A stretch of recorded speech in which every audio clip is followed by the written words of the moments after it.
हम सभी लोगों ने सुना है कि श्री रामचंद्र जी के पैर के छूने से एक पत्थर नारी बन गया था। यह घटना उस समय की है जब ऋषि गौतम जी ने अपनी पत्नी को श्राप दे दिया था, जिनका नाम अहिल्या था, और वो पत्थर बन गई थी। और श्री रामचंद्र जी के वहां पे आने के बाद उन्होंने अपने पैर से जब छुआ तो वो पत्थर फिर से नारी बन गई, अहिल्या जी। आइए देखते हैं ये घटना वाल्मीकि रामायण में किस तरीके से लिखा गया है। क्या सच में कोई पत्थर था? क्या सच में राम जी ने ऐसा छुआ था पैर से और वो नारी बन गई थी? आइए देखते हैं वाल्मीकि रामायण क्या कहता है।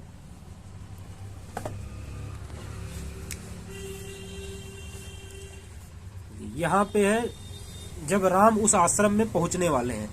महातेजस्वी श्री राम, अब तुम पुण्यकर्मा महर्षि गौतम के इस आश्रम पर चलो और इन देव रूपिणी महाभागा अहिल्या का उद्धार करो। आगे विश्वामित्र जी का यह वचन सुनकर लक्ष्मण सहित श्री राम ने उन महर्षि को आगे कर उस आश्रम में प्रवेश किया।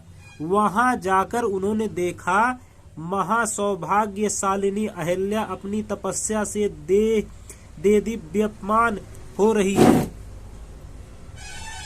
देदीप्यमान हो रही है। इस लोक के मनुष्य तथा संपूर्ण देवता और असुर भी वहां आकर उन्हें देख नहीं सकते थे। उनका शरीर ऐसा हो गया था कि जिनको कोई देख नहीं सकता है। उनका स्वरूप दिव्य था। विधाता ने बड़े प्रयत्न से उनके अंगों का निर्माण किया था। वे मायामयी सी प्रतीत होती थी। धूप में घिरी हुई प्रज्वलित अग्नि शिखा सी जान पड़ती थी। ओले और बादलों से ढकी हुई पूर्ण चंद्रमा की प्रभा सी दिखाई देती थी तथा जल के भीतर उदासीन होने वाली सूर्य की दुर्धर्ष प्रभा के समान दृष्टिगोचर होती थी। गौतम के शाप व श्री रामचंद्र जी का दर्शन होने से पहले तीनों लोकों के किसी भी प्राणी के लिए उनका दर्शन होना कठिन था। श्री राम का दर्शन मिल जाने से जब उनके शाप का अंत हो गया तब वे उन सब को दिखाई देने लगी।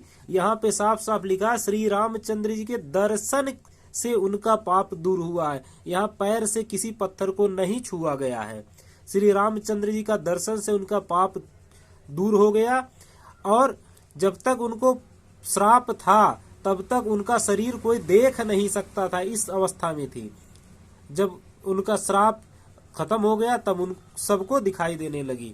उस समय श्री राम और लक्ष्मण बड़ी प्रसन्नता के साथ अहिल्या के दोनों चरणों का स्पर्श किया। महर्षि गौतम के वचनों का स्मरण करके अहिल्या बड़ी सावधानी के साथ उन दोनों भाइयों को आदरणीय अतिथि के रूप में अपनाया और पाद्य अर्घ्य आदि अर्पित करके उनका आतिथ्य सत्कार किया। श्री रामचंद्र जी ने शास्त्रीय विधि के अनुसार अहिल्या का वह आतिथ्य ग्रहण किया।